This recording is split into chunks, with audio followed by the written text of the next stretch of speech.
Joining us now is Chris Farrell, Judicial Watch's Director of Investigations and Research. Chris, great to have you back. Great to be with you.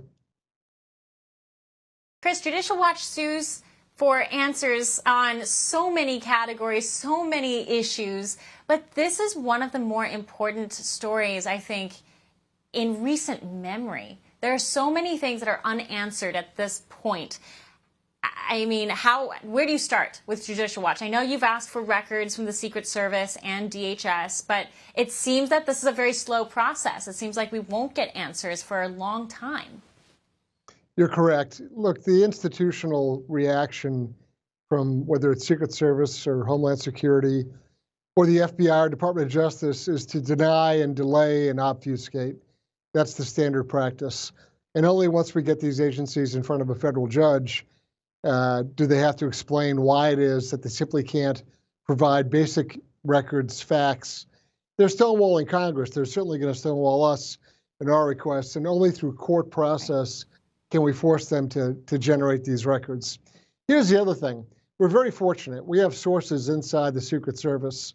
I'm not going to go any further than that, but you can just imagine that we have, I think, some unique insights into what's going on in that agency. On top of that, we're very fortunate. We have on our own staff former law enforcement and former intelligence officers who have their own sets of experiences and insights, to include a Marine Scout sniper platoon leader. So we understand the sniper and counter sniper activity of what is done in an operating environment like this. And so we have another gentleman who's an intelligence officer who was conducting site survey type inspections like the kind that the Secret Service does for protection of dignitaries at other sites all around the world. So we have a wealth of information and experience.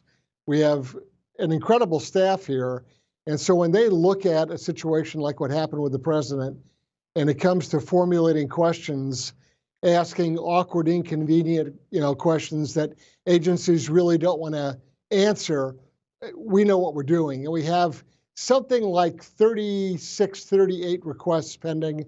And it may end up that all 36 or all 38 may be lawsuits. But if that's what it takes, that's what it takes. We're going to find out what the story is.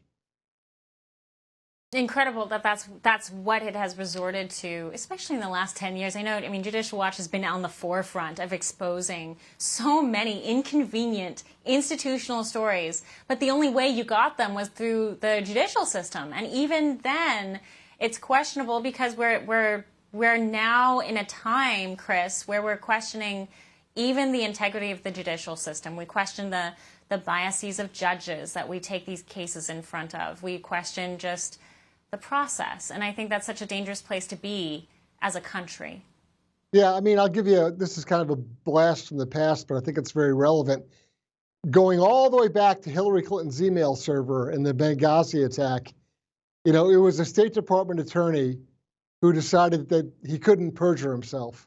He couldn't lie again or more or advance the lie any further, that the State Department had turned over every record and document that they had concerning Hillary Clinton's involvement and her knowledge about Benghazi and how the whole government reacted to it.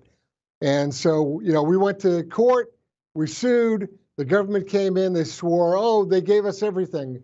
There's nothing left. We produced every record and document. And what happens in FOIA litigation is the judge then says, well, okay, case dismissed. That's it. End of the game. Well, 10 months later, very sheepishly, a State Department attorney contacts us and says, well, we've discovered another universe of documents. What does that mean? What's a universe of documents? Well, they then revealed that Hillary Clinton was maintaining her own private email server. For all our viewers asking where One America News is heading in the future, we would like to introduce you to OAN Live. OAN Live is the best way to stay up to date on all of the hard-hitting, straight-shooting, national and international headlines. And the best part is, OAN Live is only $4.99 per month.